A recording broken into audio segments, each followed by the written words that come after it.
Halo semuanya, teman-teman. Jumpa lagi di podcast bersama Ikatan Wajib Pajak Indonesia Ya, (IWPI). Halo Pak Rinto, masih semangat hari ini, Pak? selalu semangat Mas Awan. Luar biasa, Pak Rinto selalu semangat ya bersama kita, teman-teman ya. Hari ini IWP akan membuat informasi ini mengenai pemerasan nih, rakyat diperas nih Ya, ya. Bagaimana nih Pak mengenai peras memeras nih Pak? ya, jadi ini terjadi adalah dari kesalahan sistem ketatanegaraan kita Mas Awan yang membuat IWPI prihatin. Ini perjuangan rakyat dalam memperoleh keadilan di dunia perpajakan ini sangat berat Mas Awan karena seperti yang kita ketahui sudah terjadi absolutisme terselubung di dalam Kementerian Keuangan. Mereka yang sudah bertindak sebagai legislatif. Nah, dalam hal mengusulkan rancangan peraturan Menteri Keuangan itu dari Dirjen Pajak, pelaksananya juga Dirjen Pajak, Mas, yaitu di bawah Kementerian Keuangan. Terus kalau ada sengketa, larinya ke pengadilan pajak. Itu juga di bawah Kementerian Keuangan. Itu kalau sengketa di pengadilan. Tapi kalau non litigasinya, sengketa ini masih apa? Keberatan. Nah, itu juga di Kanwil, Mas Awan. Yang Oke. notabene atasannya KPP, baik KPP pertama maupun Madya. Nah, ini bentar saya search gitu loh.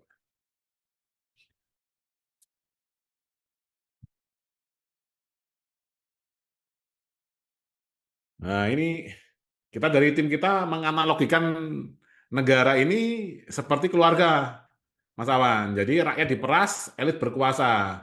Ini kenapa terjadi seperti ini? Ya, karena terjadi struktur pembagian kekuasaan yang berpusat pada pemerintah itu Mas Awan. Nah, Hmm, ini Budi, Wati, dan Ro'iyah ini Mas. oke. Nah, ini keluarganya Budi ini adalah suaminya Mas Awan.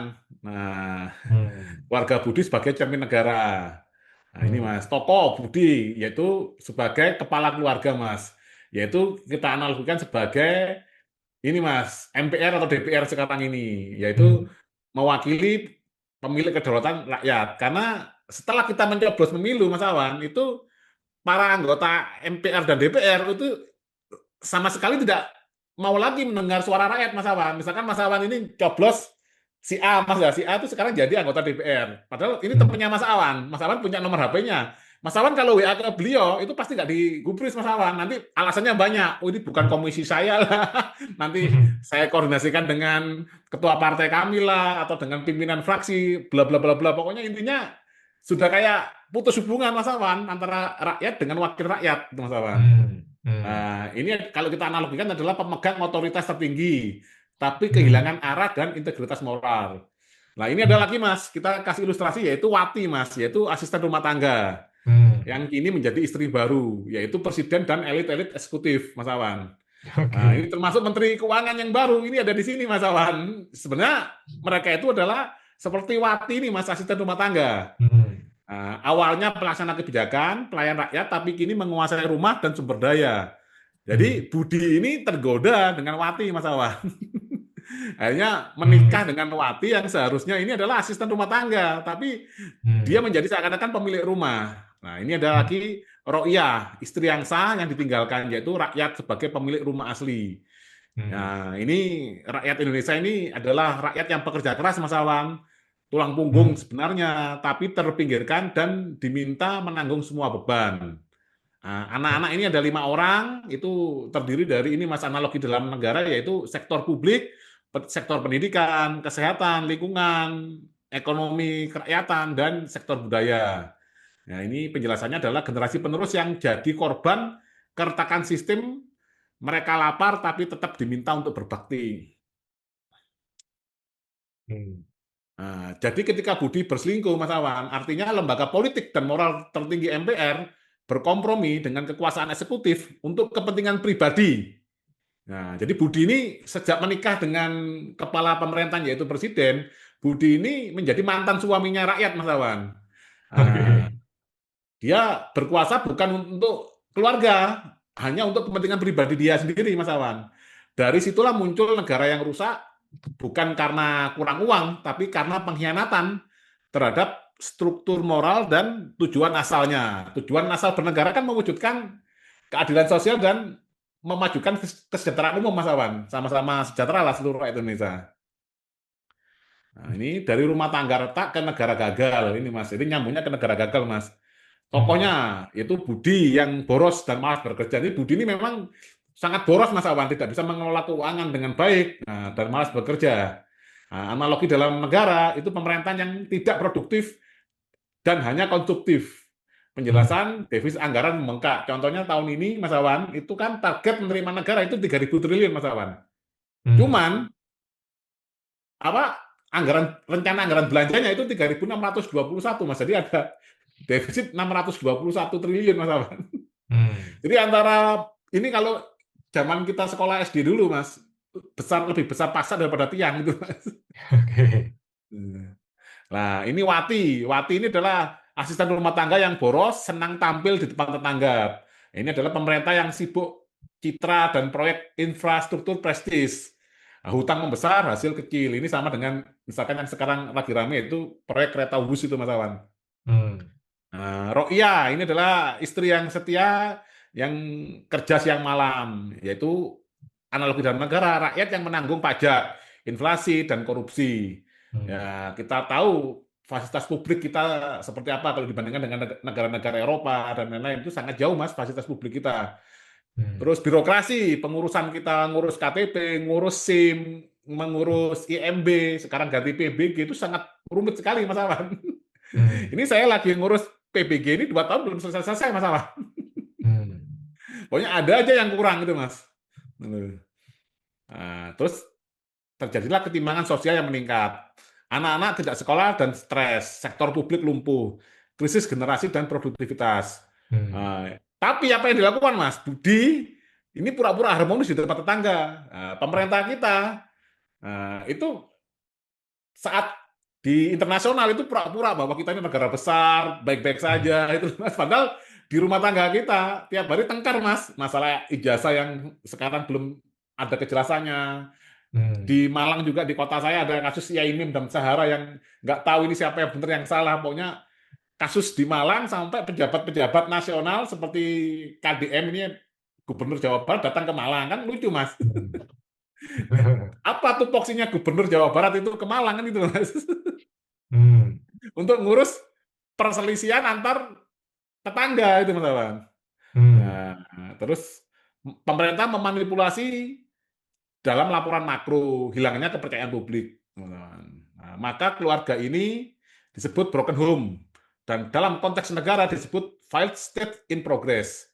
Negara gagal dalam menjaga kontrak sosial antara rakyat dan pemimpin. Ini kan namanya negara itu kan harus ada kontrak sosial, Mas Awan. Nah, Hmm. apa solusinya? Yaitu meningkatkan kembali budi dengan ro'iyah, Mas Awan. Hmm. Kedaulatan rakyat, yaitu ro'iyah, harus dikembalikan menjadi pasangan sejajar. Ya, bagi lembaga tertinggi, yaitu budi. Eksekutif Wati harus kembali posisi semula, yaitu pelayan rumah tangga. Nah, bukan penguasa. Rakyat ro'iyah harus Hmm. ikut menentukan arah rumah tangga lewat sistem transparan dan partisipatif. Jadi pernikahan ulang adalah metafora rekonsiliasi konstitusional, reformasi sistem negara agar kembali ke niat aslinya, melayani rakyat, bukan melayani elit. Nah, syarat pernikahan ulang ini, Mas, Budi harus berubah. Nah, ini MPR, Mas ya, Budi, ini MPR harus berubah menjadi bersifat pintar, beriman, dan tegas, dan berbudaya tinggi. Nah, pintar itu sistem meritokrasi dan manajemen profesional di birokrasi.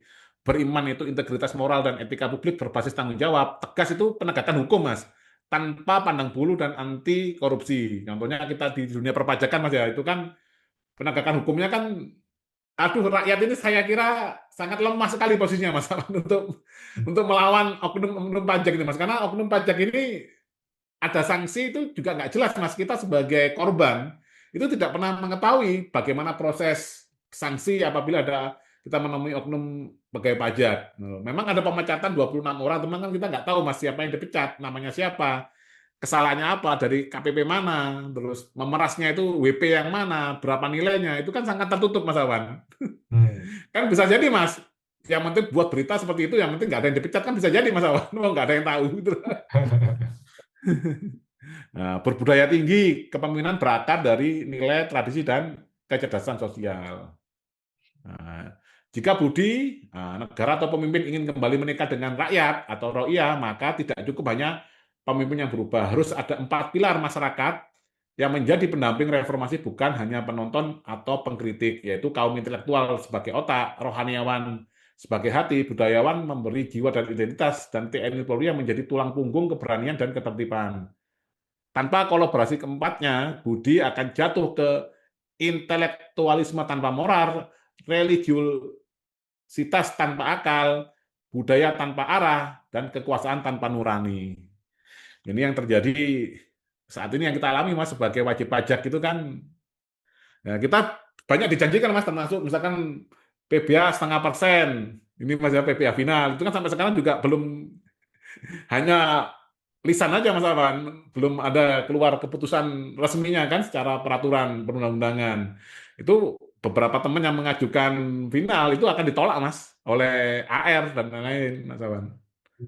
Itulah kondisi Mas Afan. Jadi akhirnya salah satu cara ya ini Mas yang terjadi, hanya rakyat semakin diperas dengan sistem perpajakan yang luar biasa rumit, gitu, Mas Afan. Dan bahkan kan pajak Mas sudah beberapa kasih solusi Mas ya, termasuk PPh final. Hmm. Itu yang terjadi Mas Afan. Dan masih aja Mas, ada juga wajib pajak yang masih pro terhadap kebijakan yang sangat tidak masuk akal dari DJP. Misalkan terkait dengan peraturan perpajakan yang sangat tumpang tindih, itu kan tetap ada aja yang membela dari wajib pajak itu Mas Afan. Dan dia mengatakan kalau data kita lengkap, kita bisa buktikan, akan di-drop SKP-nya di keberatan. Kemarin ada anggota WPI ngomong 8 sampai di-drop 86% itu Mas Afan.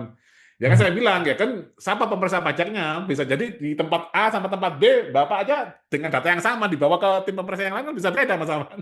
Hmm. Seperti Hmm. itu Mas.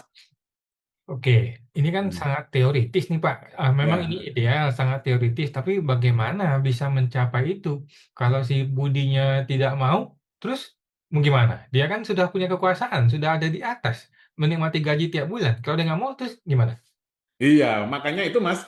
Nanti itu kita dari WPI bekerjasama dengan teman-teman sekolah negarawan, kita tanggal 10 November ini berusaha Mas menggabungkan 4 pilar penjaga kedaulatan tadi Mas, dari kaum intelektual, kaum rohaniawan, kaum budayawan, dan dari TNI Polri itu kumpul bareng berembuk gitu Mas untuk menentukan solusi permasalahan bangsa dan negara ini Mas Awan. Karena kalau enggak akan seperti ini terus Mas Awan. Ini kayak telur dan ayam, yang mana yang diselesaikan Mas Awan. Contoh kemarin saya menyaksikan sendiri Mas ya, saya bersaksi menyaksikan sendiri pemilihan calon hakim agung Kamar Pajak itu Mas. Itu dari KY tim Komisi Yudisial ada yang salah pertanyaannya Mas terkait dengan peraturan perundang-undangan yang baru. Nah, itu dijawab juga sama ini calon hakim agung, dan itu pertanyaannya pakai undang-undang yang lama, jawabannya juga nggak paham karena calon hakim agung ini bukan dari pajak. Nah, cuman tetap lolos, Mas. Hmm. Nah, ini nanti misalkan ini Mas ya, kalau kita ada upaya hukum di pengadilan pajak, kita udah susah payah menang. Nanti mereka banding atau mereka PK, Mas. Kasasi kan akan diterima di Mahkamah Agung, dan itu udah orang-orangnya mereka semua yang sekarang ini Mas Awan. Ini sangat berat loh, Mas. Perjuangan Hmm. rakyat Indonesia, Mas Awan. Hmm. Karena sebelum ini kan memang tanggal 31 Desember 2026 Mas Awan itu akan sudah full pindah ke Mahkamah Agung, Mas. Nah, makanya sebelum pindah, sepertinya ada upaya dari Kementerian Keuangan memasukkan orang-orang dalam tanda kutip lolos dulu ke Hakim Agung, Mas Awan. Hmm. Karena nanti kalau beneran ikut cara mainnya di Mahkamah Agung, Mas Awan, itu harus 20 tahun, Mas. Menjadi Hmm. mau, kan melamarnya ada dua, Mas, mau di karir atau di non karir. Lah, sementara Hmm. ini yang di lolosan kemarin, Mas, itu hybrid, Mas Awan. Jadi dia Hmm. itu kombinasi, Mas, nggak bisa. Dia kalau pakai hakim, sebagai hakim, dia belum 20 tahun, Mas Awan. Lah dia Hmm. kombinasi antara non karir dan karirnya, Mas Awan. Karir sebagai hakim maksudnya ya. Hmm. Akhirnya memenuhi kuota 20 tahun, gitu loh, Mas. Padahal Hmm. seharusnya pendaftaran ada dua, Mas, menjadi calon hakim agung. Hmm. Menjadi karir, apa mendaftar dari karir atau non karir. Kalau dari karir berarti yang digunakan hanya saat dia menjadi hakim di pengadilan pajak, Mas Awan. Hmm. Hmm. Hmm. Itu teorinya memang seperti itu, Mas Awan. Jadi memang kita harus mengumpulkan 4 pilar penjaga negara biar mereka berunding, bermusyawarah bareng, intinya seperti itu Mas. Kalau Oke. enggak nanti akan banyak peraturan perundang-undangan yang dibuat semuanya hanya untuk merugikan rakyat Mas Awan. Karena contohnya ini Mas Awan. Sekarang saya tanya Mas Awan, logika sederhana. Eksekutif itu pembuat atau pelaksana undang-undang? Pelaksana, Pelaksana undang-undang. Sekarang kepala eksekutif siapa Mas? Kan presiden. ya, Sekarang presiden berhak mengusulkan undang-undang Mas. Lah ya, namanya dia pelaksana, dia mengusulkan, ya dia membuat usulan yang menguntungkan dia gitu Mas. oh ya, Lah udah pasti. udah pasti kan Mas. Nah ini terlihat kemarin Mas di dalam RPMK Mas, Rancangan Peraturan Menteri Keuangan terkait perpajakan. Ternyata Hmm, ada berita kemarin beredar Mas Awad, itu dibuat oleh timnya DJP Mas Awad, tim hmm, peraturan perundang-undangnya DJP. Jadi hmm, saya DJP, nanti saya akan melaksanakan PMK. Saya membuatkan RPMK-nya Mas, Rancangan Peraturan Menteri Keuangannya. Saya serahkan ke menteri. Menteri kan nggak tahu ini detail-detail ya, tanda tangan aja Mas Awan. hmm, Nah ini sangat sangat memberatkan lah bagi rakyat Indonesia itu Mas. Jadi otomatis ya diperasnya itu dalam tanda kutip ya luar biasa caranya Mas Awan. Contohnya dengan ditetapkan SKP yang ngawur dulu, nanti kalau nggak ada upaya hukum berarti dianggap SKP-nya itu sah. Ada yang kalau perusahaannya itu kuat administrasinya, SKP-nya itu dibuat dengan tidak ada rincian KKP detailnya itu Mas Awan. hmm. Nah, banyak lah Mas modus-modus Mas Awan. Dan Oke. ini sekarang DJP sudah bekerjasama dengan TNI, Polri, bahkan Mas dengan Kejaksaan, dengan Komisi Yudisial, dengan Mahkamah Agung, gitu loh, Mas. Jadi kan lucu Mas, masa seharusnya ini Kejaksaan dan Kepolisian ini melindungi rakyat, kalau rakyat dalam tanda kutip Mas ya, sering ini Mas ya, ditipu-tipu sama oknum pajak, misalkan tanda tangannya dipalsukan dan lain-lain, mau melaporkan pemalsuan itu, oh nggak bisa ini kami sudah MOU dengan DJP kan gimana Mas? Ya ini Oke. semua kita lakukan IWP ini untuk demi demi kesejahteraan rakyat nih Mas. Intinya kan demi kesejahteraan rakyat. Nah, kita upayakan. Kalau teorinya memang harus menikahkan tadi Mas. Ya kalau dari yang berkuasa sekarang pasti memang nggak mau, bener kata Mas Awan. Mereka sudah enak Mas. Hmm, Kan mereka kan kerja salah pun kan siapa yang negur Mas Awan sekarang? hmm, Kan nggak ada Mas. Nah, hmm, loh. Pak Purbaya kan menjadi selebritas sekarang di media, ngomong apa aja kan udah pusing. Sekarang ngomong A, nanti besok ngomong B, ngomong C, ngomong Z. Padahal satu hari bisa ngomong berapa itu Mas? hmm, Rakyat yang pusing ini mau nilai yang mana ini? Wartawan yang penting ada rilis, ada dia ngomong apa, upload. Kan gitu Mas Awan. hmm, Ada yang optimisme. Jadi hmm, kalau kita ngomong ke Menkyu yang baru Mas Awan, ke Pak Purbaya, ini sangat teman-teman ini sangat dininabubukan. Mana ada Mas, ibarat kita itu perusahaan Mas Awan ya, ibarat ini perusahaan. Perusahaan ini bagian marketingnya. Nah, itu bagian kalau di negara kan berarti marketingnya itu kan pelayanan publiknya Mas ya. hmm, Nah, itu terus bagian produksinya. Nah, bagian produksinya ini ya ini apa ya, yang ngurus tata pemerintahan lah Mas. hmm, Pegawai-pegawainya itu nggak jalan, birokrasi perizinannya rumit. Nah, itu kan bagian produksinya di negara. Cuman dia ngomong gini, Mas, bagian keuangannya, udah nanti dengan otak-atik laporan keuangan nanti perusahaan ini bisa sehat, kan nggak mungkin. Di hmm, otak-atik model gimana, uangnya ditaruh dari sini, di sini, dari kas besar ke kas kecil. Tetap aja hmm, kalau nggak jualan, kalau produksinya jelek, bagian produksinya jelek, kan tetap bangkrut, Mas, perusahaannya, Mas. Makanya hmm, tadi menuju, ya kita harus renungkan, kita menuju, ini, Mas, negara gagal, itu yang harus kita renungkan, gitu, Mas. hmm. Hmm. Oke, luar biasa Pak Rinto ya. Kita berharap nih Pak Budi, Wati, dan Royah ini bisa betul-betul Iya, akur dan betul-betul jalan dengan benar ya ke depannya. iya, Kita tunggu nih nanti tanggal November, 10 November ya. Nah, hmm, IWP akan bersama dengan teman-teman semua, berbagai unsur dari masyarakat, dan akan mudah-mudahan bisa menghasilkan resolusi yang terbaik untuk negara kita. iya, seperti Oke, itu. siap. Terima kasih Pak Rinto. Kita jumpa lagi Pak di podcast berikutnya Pak. Makasih Oke, Pak. Mas, sama-sama, Mas.